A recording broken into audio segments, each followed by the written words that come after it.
शिवलिंग के प्रतीक अथवा इसी आकार के प्रतिरूप विश्व की प्राचीन सभ्यताओं में भी पाए गए हैं। विश्व के अनेक देशों से पाए गए ये हजारों साल पुराने शिवलिंग इस बात को सिद्ध करते हैं कि इस्लाम और ईसा के पूर्व सारे विश्व में शिवलिंग की पूजा होती थी।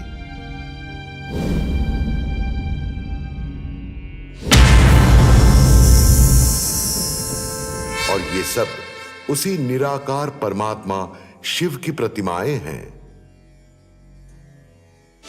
शिवलिंग के ऊपर जो हमें पिंड दिखाई पड़ता है, वास्तव में वो एक छोटे स्तंभ की भांति है जो 9 आध्यात्मिक रहस्यों को दर्शाता है। और ये स्तंभ 3 बराबर भागों में बटा हुआ है। इसका निचला भाग जो चौकोर है वो ब्रह्मा की ओर संकेत करता है। बीच का भाग जो अष्टकोण है वो विष्णु की ओर संकेत करता है।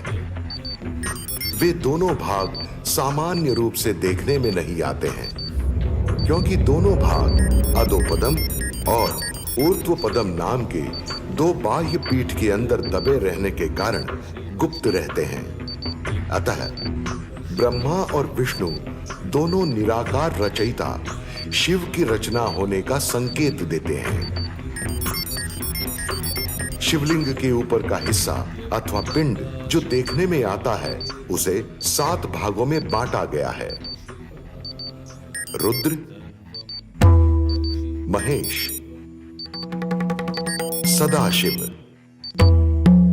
परबिंदु, परनाद, पराशक्ति, परशिवम।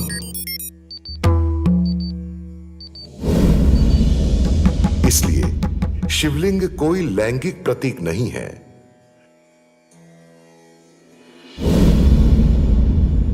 और ये निराकार परमात्मा शिव का साकार प्रतीक है। महेशं सुरेशं सुरातिनाशं विभुं विश्वनाथं ब्रह्मस्वरूपं विरूपाक्षमिन्त्वर्कवह्नित्रनेत्रं सदानन्दमीदे प्रभु स्वयं स्वरूपम्।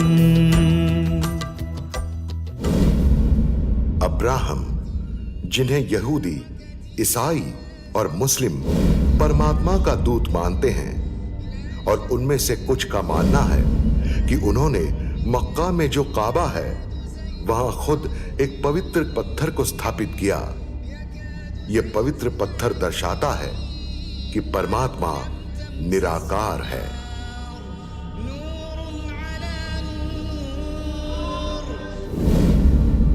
मोसेस को भी झाड़ियों में ज्योति रूप परमात्मा का साक्षात्कार हुआ था। उन्हें भी यहूदी, ईसाई और मुस्लिम ईश्वर का दूत मानते हैं।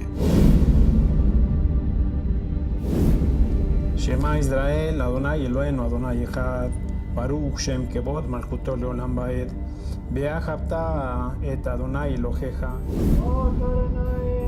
फारसी धर्म के संस्थापक जोरास्त्र ने अहूरा मजदा अथवा ईश्वर को प्रकाश और ज्ञान का स्वामी दर्शाया है। इसलिए पारसियों ने अग्नि को अपना केंद्र चिन्ह माना है, उस परमात्मा का मौलिक प्रतीक जो प्रकाश और ऊर्जा है। जीसस क्राइस्ट ने भी परमात्मा को प्रकाश रूप बताया है। Let us pray. Our Father, who art in heaven, hallowed be thy name. Thy kingdom come. Thy will be done on earth as it is in heaven. Bible में भी लिखा है कि परमात्मा प्रकाश है।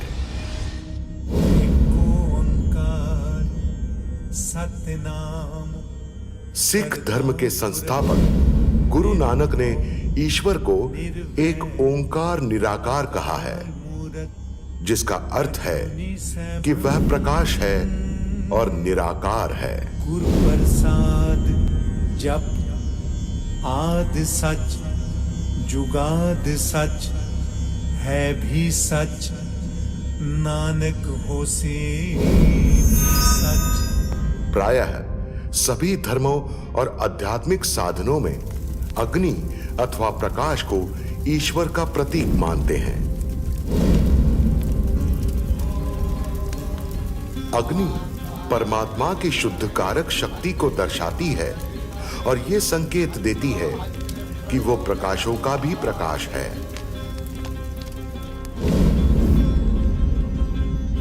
बौद्ध धर्म धम्मपद में कहा गया है, बुद्ध का तेज लगातार चमक रहा है।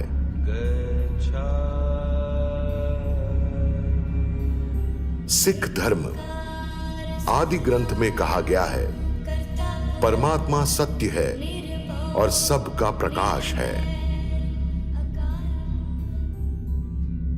नेटिव अमेरिकन विश्वास कबालिया के गाने में कहा गया है, दैवी प्रकाश मेरे लोगों पर है।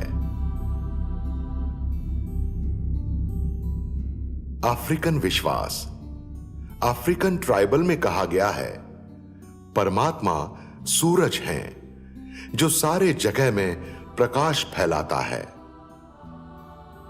यहूदी धर्म साल्मस धर्मगीत में कहा गया है, परमात्मा मेरा प्रकाश है जिससे मुझे डरना चाहिए। ताओ धर्म परमात्मा प्रकाशमय ऋषि हैं जो सभी की सेवा करता है। हिंदू धर्म में वे सभी देवों के भी ईश्वर हैं।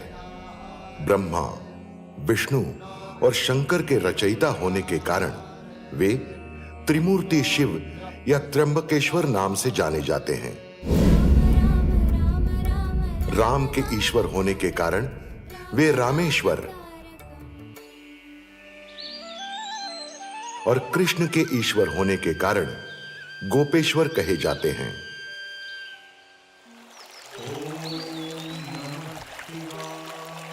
कुछ लोग शंकर और शिव को एक मानते हैं, लेकिन वास्तव में शंकर त्रिदेवों में एक हैं जो रचना है और शिव त्रिमूर्ति रचयिता हैं।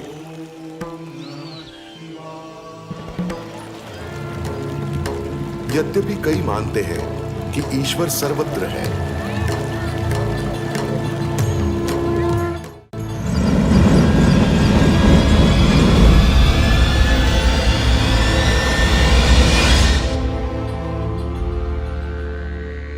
परंतु सच्चाई यह है कि वे इस भौतिक जगत से परे हैं।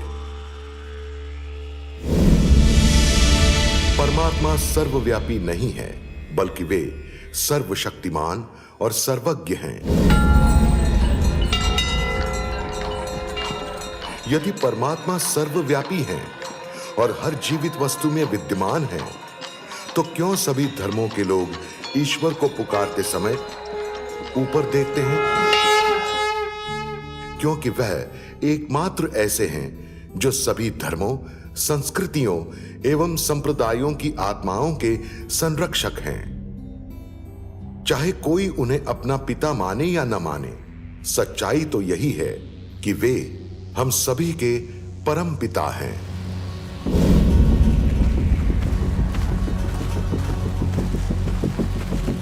मनुष्य के रूप में हम इस पंच तत्वों से बने भौतिक संसार में रहते हैं।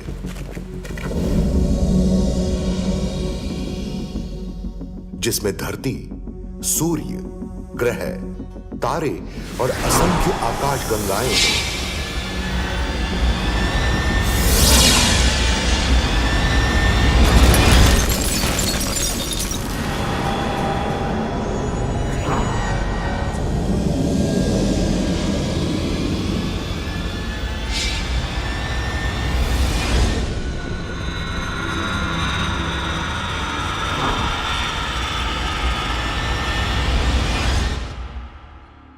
परंतु इस ब्रह्मांड से पार परमात्मा का वास्तविक धाम समय और अंतरिक्ष से परे है, दूरी और द्रव्यमान की भौतिक माप से भी परे।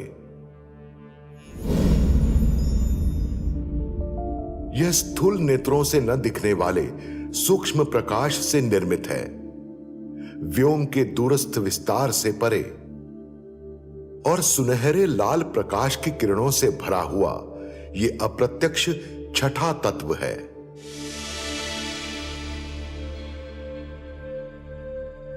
यही हम आत्माओं का धाम है, जिसे ब्रह्मलोक या परम धाम कहते हैं। यहां हम आत्माएं संपूर्ण शांति की अवस्था में निवास करती हैं। यह शांति की दुनिया है और हमारा प्यारा घर भी।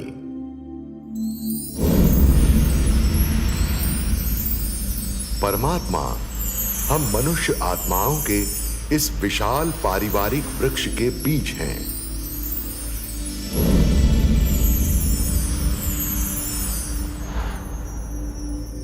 वे सागर हैं ज्ञान, पवित्रता, शांति, प्रेम, सुख, आनंद और शक्तियों के।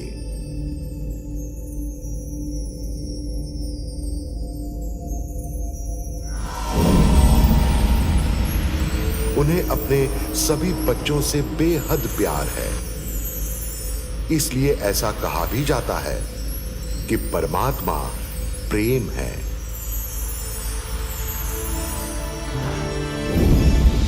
हमारे पिता परमात्मा जन्म और मरण के चक्र से न्यारे और सुख दुख से